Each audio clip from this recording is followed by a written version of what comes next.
culture d'une église dans le vent de l'esprit. J'aimerais poursuivre et terminer ce matin cette thématique en abordant maintenant cette dimension de la culture charismatique. La culture charismatique. Une église dans le vent de l'esprit, c'est une église qui développe la culture de la vie charismatique. Elle a reçu beaucoup parce qu'elle expérimente la résurgence des dons spirituels. Nous croyons à la puissance du Saint-Esprit, nous croyons aux dons spirituels.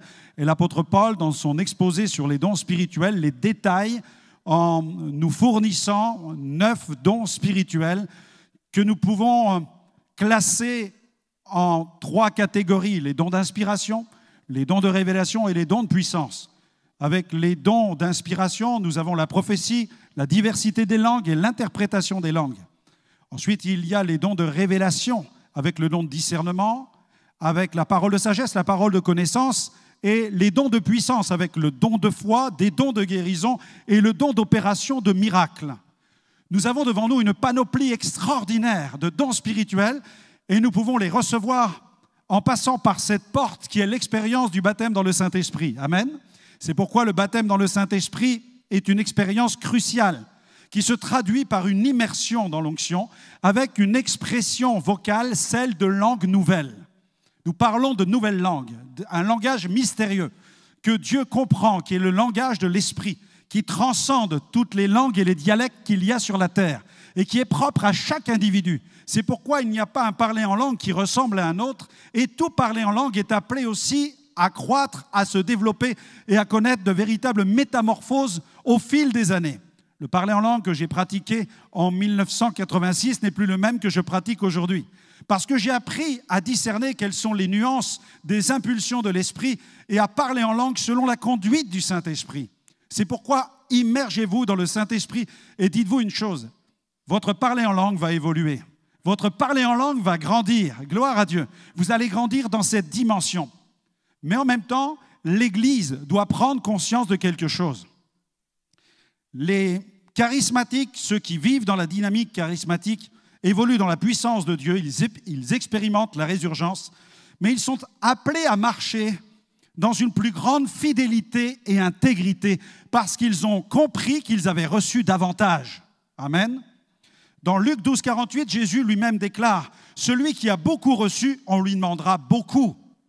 Et celui à qui on a beaucoup confié, on exigera davantage. » C'est pourquoi nous devons veiller à notre gestion des dons spirituels. Il est important que nous puissions veiller à la plénitude du Saint-Esprit, à la manière avec laquelle nous les exerçons. Le défi est grand. Il ne suffit pas de prophétiser ou de guérir, ou de chasser des démons. Jésus l'a dit dans Matthieu 7, regardez dans votre Bible, dans Matthieu 7, versets 22 à 23, Matthieu 7, 22 à 23, il est écrit « Plusieurs me diront en ce jour-là, « Seigneur, Seigneur, n'avons-nous pas prophétisé par ton nom ?» Wow, c'est extraordinaire de prophétiser, non? Quels sont ceux qui aimeraient prophétiser, parler sous l'onction du Saint-Esprit? Levez votre main. Quels sont ceux qui aimeraient? Amen, gloire à Dieu. C'est tellement bon d'évoluer dans la dimension prophétique. Mais Jésus attire notre attention sur notre responsabilité si nous prophétisons. Alors je leur dirai ouvertement, je ne vous ai jamais connu, retirez-vous de moi, vous qui commettez l'iniquité. Les dons ne suffisent pas à eux seuls, ils doivent s'accompagner de la sainteté, de l'humilité et de l'obéissance. C'est pourquoi l'apôtre Paul disait ceci, dans 1 Thessaloniciens 5, versets 19 à 22. Il parle à des églises pentecôtistes et il écrit ceci, « N'éteignez pas l'esprit, ne méprisez pas les prophéties, mais examinez toutes choses.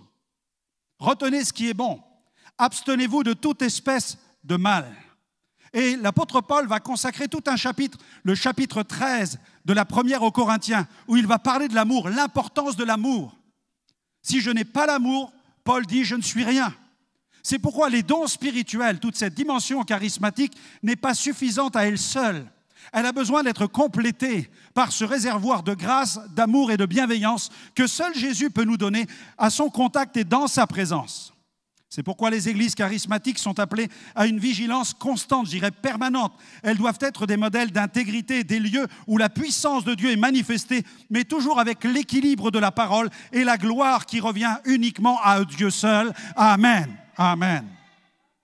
N'oublions jamais que le jugement de Dieu va commencer par la maison de Dieu.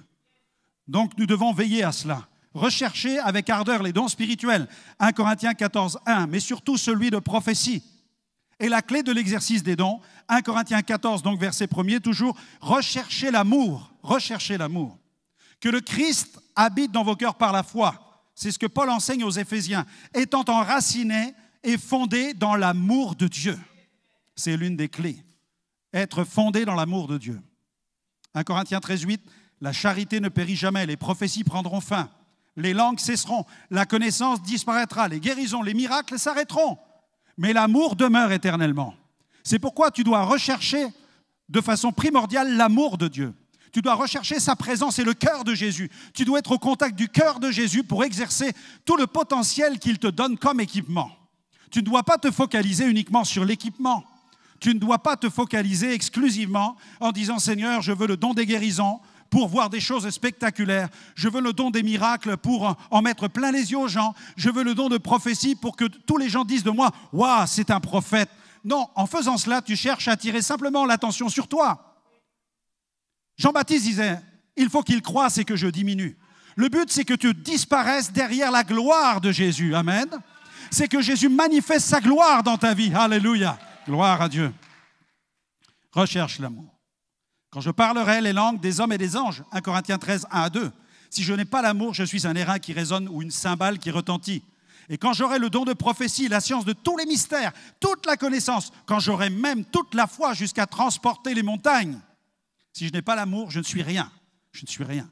Nous ne sommes rien sans l'amour de Dieu. C'est pourquoi une église charismatique doit mettre l'accent sur la bienveillance et l'amour.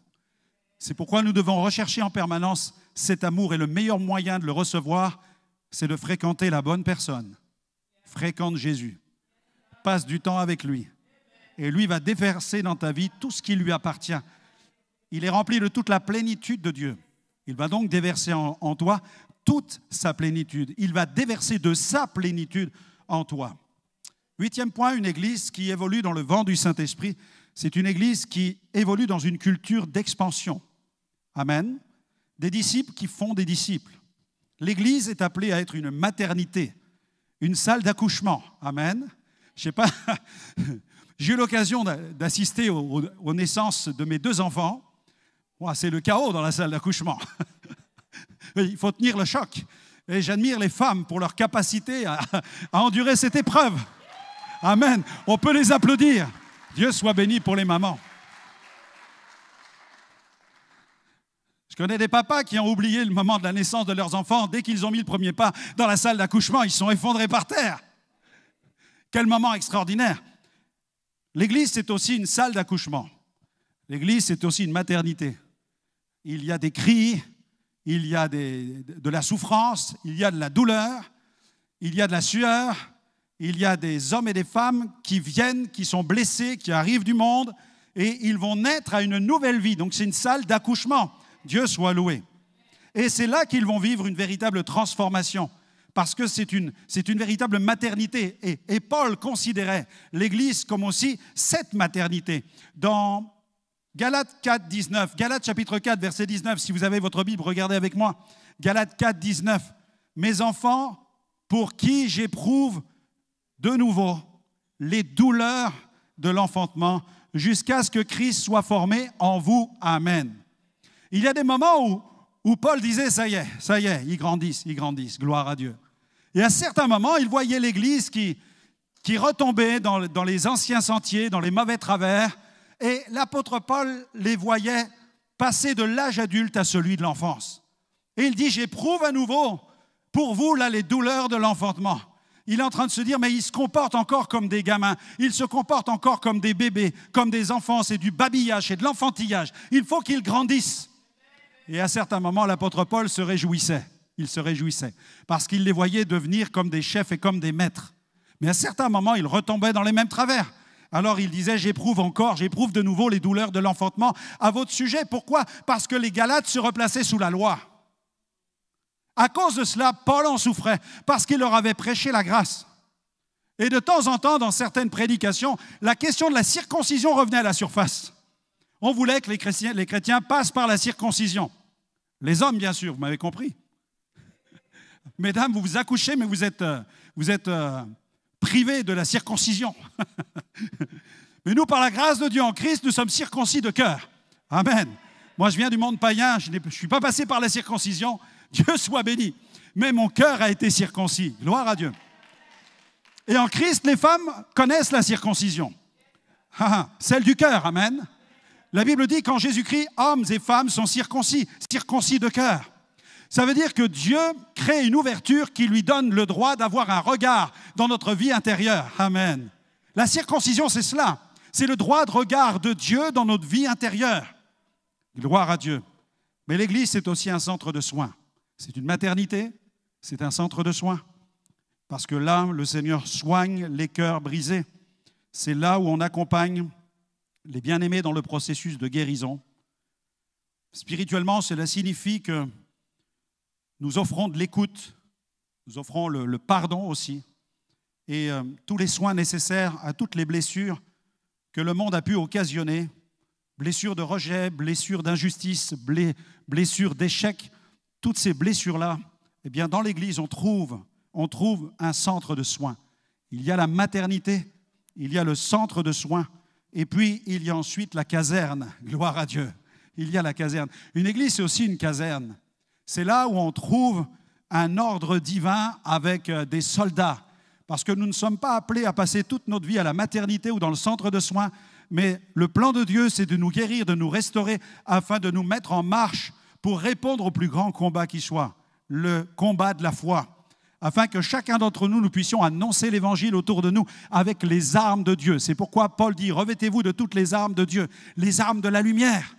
Amen. Votre combat, il est spirituel. Et Paul disait à ses étudiants, il leur disait, combattez le bon combat de la foi. L'Église, c'est aussi une caserne. Éphésiens 6, 10 à 11. Fortifiez-vous dans le Seigneur et dans sa force toute puissante. Revêtez-vous de toutes les armes de Dieu. Mais malheureusement, certains chrétiens, parfois, laissent les armes suspendues dans l'armoire. Et ils ne se saisissent pas des armes que Dieu leur a données. Alors l'ennemi leur tire dessus, mais ils mettent trop de temps à aller les retrouver, ils les ont rangées dans une caisse, et au moment du combat, ils ne savent plus où ils les ont mises. Donc ils sont dépassés par les circonstances. Il faut que tu ouvres chez toi une armurerie spirituelle, et que tu saches où se trouvent les armes que Dieu t'a données. Que tu saches vraiment qu'est-ce que Dieu t'a donné comme arme sur le plan spirituel. Quel est ton équipement spirituel? Quelle est ton armure spirituelle? Quel est ton revêtement spirituel? Qu'est-ce que tu as reçu en Jésus pour combattre le bon combat de la foi ici-bas? Dieu soit béni. Sidney Jacobs a déclaré « Les réveils exigent une armée prête à se tenir sur la brèche. Ce n'est pas un défilé. Ce n'est pas le défilé du 14 juillet. Non, c'est une guerre pour les armes. C'est une guerre pour les âmes, pardon. Gloire à Dieu. Nous sommes appelés à mener une guerre pour aller arracher les âmes. Notre combat, il est spirituel. Notre cible, ce sont les âmes à atteindre. Que Dieu désire faire entrer dans le royaume de Dieu. Amen. Et puis l'Église, c'est aussi un hub stratégique. L'Église n'est en rien un club où l'on cherche à vivre une vie peinard, une vie tranquille ou à cultiver une simple convivialité. L'Église, c'est plus que cela. L'Église, c'est un hub spirituel. Ce n'est pas une lubie qui est la mienne. Non, ce n'est pas ma lubie, ça ne m'est pas tombé sur la tête un jour où j'allais dire à une église, écoutez, vous êtes un hub et vous allez devoir vous lever. Non, c'est la lubie de Jésus. Amen. C'est ce que Jésus attend des disciples. Il ne leur demande rien d'autre que de mener le bon combat, que de se lever et de commencer à emprunter les chemins qu'il a tracés devant eux. Gloire à Dieu. Un hub, c'est un centre stratégique, névralgique, d'où les forces vives du royaume fonctionnent en totale synergie. Personne ne doit fonctionner de manière indépendante, isolée, autonome. Bien que nous sommes appelés à être autonomes sur le plan spirituel, mais nous sommes appelés à fonctionner ensemble, en totale synergie. C'est ce que Jésus enseigne, c'est ce qu'il a enseigné à ses disciples, c'est aussi ce que Paul enseigne dans Éphésiens chapitre 4, quand il parle de la tête Jésus-Christ, quand il parle ensuite des ministères selon Éphésiens 4. Il a donné les uns comme apôtres, prophètes, évangélistes, pasteurs et docteurs. Et ensuite, il parle des saints, des croyants qui sont mis en marche et qui sont équipés en vue de l'œuvre du ministère. Gloire à Dieu. Il y a là une dynamique spirituelle, surnaturelle, qui va porter du fruit, parce que l'Église fonctionne dans un ordre de bataille, comme Israël se déplaçait en ordre de bataille. Nous sommes appelés à se déplacer, à nous déplacer de cette manière-là. Jésus a dit dans Matthieu 28, 19, « Allez, faites de toutes les nations des disciples, les baptisant au nom du Père, du Fils et du Saint-Esprit. Amen. » Gloire à Dieu. Et puis, ce sont des leaders qui font des leaders. C'était le fardeau de Jésus. Il a pris les 12, il les a pris avec lui pour les former. Intéressons-nous aux 12 pendant quelques instants. Intéressons-nous à leur appel. Tout d'abord, nous voyons dans la Bible différents appels, différents momentum de l'appel de Jésus adressé aux 12. Au tout début, Jésus appelle quelques disciples et il les appelle un par un. André et un autre disciple de Jean-Baptiste, ils vont suivre Jésus après le témoignage de Jean. Ensuite, c'est Simon-Pierre, introduit par André auprès de Jésus. Ensuite, c'est Philippe et Nathanaël, aussi celui qu'on appelle Barthélemy, qui rencontre le Seigneur le jour suivant. Il les appelle individuellement. C'est les premiers appels. Ensuite, il y a un appel formel à suivre Jésus de façon permanente. Jésus va passer à l'échelon supérieur. Il va les appeler à le suivre. Pierre, André, Jacques et Jean vont laisser leur filet, ils vont laisser leur barque et suivre le Seigneur. Nous avons aussi Matthieu, appelé Lévi, le collecteur d'impôts, qui est appelé un peu plus tard. Ils ne sont pas tous appelés au même moment. Dans les Écritures, il y a un appel qui est échelonné.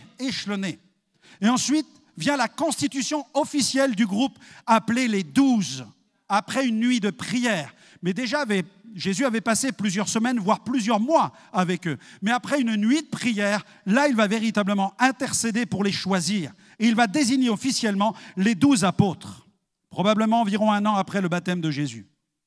Il va les réunir, il va déclarer leur nom et il va les appeler à le suivre et à marcher avec lui pour partir dans des missions d'évangélisation. Et dans Acte 10, dans les Actes des apôtres, à un certain moment, même l'apôtre Pierre parle de ces moments vécus avec Jésus, où il va dire « Nous qui avons mangé et bu avec lui ». Ils ont vécu avec Jésus, je dirais, 24 heures sur 24. Waouh! Quels sont ceux qui auraient aimé vivre avec Jésus 24 heures sur 24? Amen. Gloire à Dieu. Alléluia. Je me souviens, j'ai étudié à l'école catholique.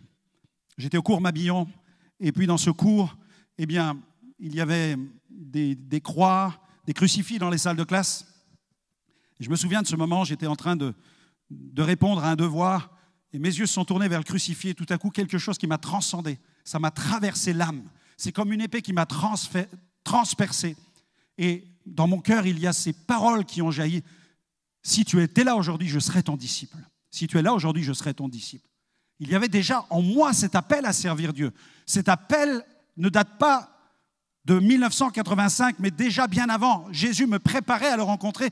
Comme plusieurs d'entre vous, vous êtes là ce matin, vous ne savez pas pourquoi vous êtes là.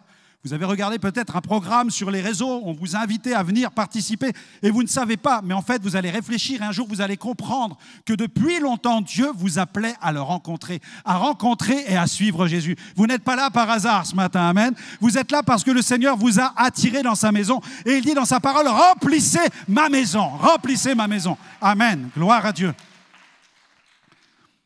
Ils ont passé du temps avec Jésus, 3 ans. Wow, 36 mois avec Jésus. Vous imaginez 36 mois avec Jésus? À raison de 24 heures sur 24. Ce qui représente 8760 heures par an. Pour ceux qui ont passé les 3 ans avec lui, 26 280 heures passées avec Jésus. 26 000 heures avec Jésus. Wouhou! Yes, come on. Ah, ça c'est quelque chose. 26 000 heures passées avec le Seigneur. Gloire à Dieu. Vous imaginez la formation que c'était? Dieu soit béni pour notre institut biblique. Mais on n'a pas 26 000 heures de formation. Mais aujourd'hui, le Saint-Esprit est là pour nous former 24 heures sur 24. Il a dit, je ne vous laisserai pas orphelins. Alléluia. C'est pourquoi l'onction vous enseigne toutes choses. Parce que le Saint-Esprit est là comme Jésus l'était avec ses disciples. Le Saint-Esprit est là pour t'enseigner. Mais pour cela, il faut que tu ouvres ton écoute intérieure et que tu désires entendre la voix de Jésus pour qu'il te parle. Quand j'ai réfléchi à ce temps passé avec Jésus, j'ai pensé au temps qui joue un rôle tellement essentiel dans la dimension de la formation et aussi la dimension de nos désirs à vouloir servir Dieu. Les disciples de Jésus ont passé beaucoup de temps avec lui. Certains parmi nous ont déjà reçu un appel. Et gloire à Dieu, c'est une bonne chose. Mais Dieu prend toujours le temps nécessaire pour former ses serviteurs. Et ce temps n'est pas le même pour chacun. Certains ont besoin d'une maturation plus longue que les autres. Dieu soit béni pour les fruits qu'un arbre peut donner. Mais tous les arbres ne donnent pas les fruits au même moment. Et lorsque des fruits apparaissent sur un arbre, il faut savoir attendre avant de le manger. Parce que si tu le manges trop tôt, il n'aura aucun goût et tu vas vite le regretter. C'est pourquoi le temps de la maturation, dans la formation, dans la préparation, est extrêmement important. Et c'est pourquoi les 26 000 heures passées avec Jésus étaient nécessaires pour qu'ensuite ils puissent voler de leurs propres ailes dans leur ministère et leur destinée, parce qu'ils allaient affronter toutes sortes d'oppositions, de combats, et ils allaient servir Jésus jusqu'à la mort. Il y a toujours quelqu'un dans la salle? Amen, amen. Ils allaient servir le Seigneur jusqu'à la mort. Aujourd'hui, des ministères poussent sur la toile comme des champignons. Un peu de pluie pendant la nuit, le matin, des champignons apparaissent, une sécheresse dans la journée et les champignons ont disparu. Non, un ministère réclame un véritable enracinement. Un service réclame de notre part un véritable enracinement. Alléluia. Jésus monta sur la montagne, appela ceux qu'il voulut, et ils vinrent auprès de lui. Il en a établi 12 pour les avoir avec lui et pour les envoyer prêcher la bonne nouvelle. Dieu soit béni. Les apôtres étaient de multiples reflets de la personne même de Jésus. Amen. Les apôtres ont été comme les reflets de la personne de Jésus. Je pense à Pierre et son audace, son autorité. Vous connaissez la vie de l'apôtre Pierre. Je pense aussi à Jean, fils de Zébédée, lui aussi, le cœur rempli d'amour. Les apôtres étaient remplis de la présence du Saint-Esprit. Et quand j'ai réfléchi au fait que Jésus les avait choisis un par un, j'ai considéré que ce choix de Jésus était intentionnel. Jésus ne s'est pas trompé lorsqu'il les a choisis. Chacun d'entre eux manifestait une expression tout à fait particulière et unique. C'est pourquoi chaque serviteur a sa propre personnalité. C'est pourquoi tu as été créé comme tu es. C'est pourquoi n'essaie pas de ressembler à l'un ou à l'autre, mais sois toi-même. Parce que tu es dans la meilleure position lorsque tu es toi-même. Il n'y a pas plus compliqué que de vouloir ressembler à quelqu'un, que d'être quelqu'un d'autre. Amen. Souvenez-vous de David, lorsqu'on lui a mis l'armure de Saül. Il était inefficace contre Goliath. Mais lorsqu'il est venu avec sa fronde et ses pierres, là, il était terrible et invincible. Gloire à Dieu. Gloire à Dieu. Sois toi-même. Sers le Seigneur dans ton domaine. C'est là où tu seras le plus efficace. Gloire à Dieu. Un seul Christ, mais des petits Christ aux multiples facettes. Gloire à Dieu. John Wimber a déclaré « Ce qui a été en un seul, c'est-à-dire en Jésus, il veut désormais le vivre à plusieurs. » Alléluia.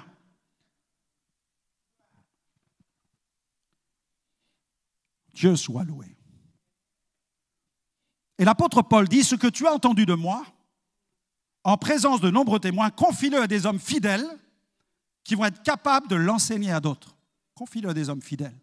C'est pourquoi les disciples font des disciples, les leaders vont faire des leaders. Gloire à Dieu. C'est le leadership selon John Maxwell. Le leadership ne consiste pas à accumuler des suiveurs, mais produire d'autres leaders. Et le Seigneur t'attend maintenant à ce niveau-là. Si tu es déjà un disciple, si tu as décidé de mettre ta vie dans cette dynamique de discipline, de l'obéissance, de l'alignement avec les paroles de Jésus, le Seigneur désire que tu ailles plus loin, que tu deviennes un leader à ton tour. Mais pas seulement le leader de toi-même, parce que c'est bien d'être le leader de soi-même. C'est bien de dire, « je suis un leader à GVC, je suis un leader dans mon église. » Gloire à Dieu, nous sommes fiers de toi si tu es un leader. Mais le Seigneur veut plus. Il veut que tu sois un leader de leaders. Il veut que tu lèves aussi des leaders. Il veut que tu sois dans une dynamique où tu vas aider les autres aussi à grandir pour entrer eux-mêmes dans leur propre leadership. Gloire à Dieu. Des disciples font des disciples, des leaders font des leaders et des églises font des églises. Amen. Gloire à Dieu. Des églises font des églises. preuve en est dans Actes 16, verset 5. Nous sommes toujours dans la dynamique des actes des apôtres. Actes 16, verset 5. Les églises se fortifiaient dans la foi et elles augmentaient en nombre de jour en jour. Gloire à Dieu. Non seulement le nombre des croyants à l'intérieur des communautés augmentait, mais le nombre des églises elles-mêmes augmentait. Par le moyen des oikos. Les oikos, c'est cellules dans la maison. C'est cellules familiales. Dans la maisonnée, à l'époque, en Israël, on pouvait compter dans une maisonnée, on pouvait compter de 30 à 40, voire 50 personnes. Vous imaginez comment la société était composée?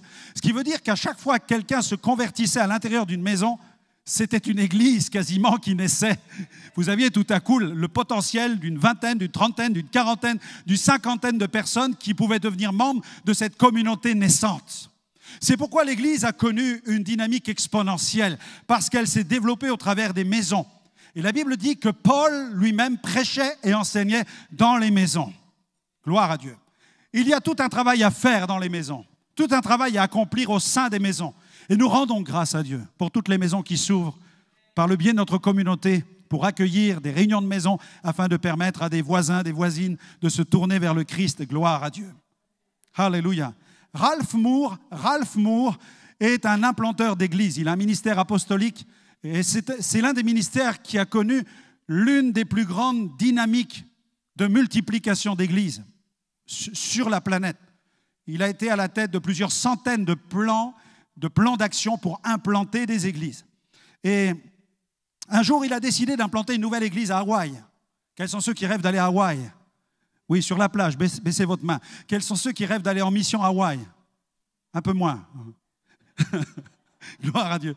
Hawaï, ça nous fait rêver. Hein? Dès qu'on parle d'Hawaï, on pense à la plage, on pense au sable chaud. On se dit, waouh, ça va être génial, on va faire du surf. Gloire à Dieu. Mais lui, il a voulu atteindre Hawaï, non pas pour aller se faire bronzer ou faire un beau voyage. Il a dit, je vais à Hawaï, mais je veux implanter une église à Hawaï. Voilà, la vision qu'il animait. Et il a ouvert un temple. Et après quelques semaines, il a rencontré un problème à cause de la météo et des pluies, parce que l'église était bâtie à proximité d'une colline, et tout à coup, les habitants se sont rendus compte qu'à cause des pluies diluviennes, le flanc de la colline risquait de s'effondrer et de frapper le côté de l'église et de la détruire. Ce qui fait que les autorités locales sont intervenues pour mettre en garde le pasteur et lui demander de remédier au plus vite à la restauration de ce flanc de la montagne. Sinon, il devrait quitter cet endroit qui était un endroit stratégique pour aller ailleurs. Et ça posait un gros problème à l'église. Il fallait trouver une solution. Alors on a fait appel à des experts. Et les devis pour restaurer ce flanc de montagne avec du bétonnage coûtaient une fortune. Alors, on lui a dit qu'il y avait une autre solution avec la végétalisation. S'il plantait des arbustes ou des arbres, eh bien, les racines de ces plants pourraient consolider le flanc de la montagne.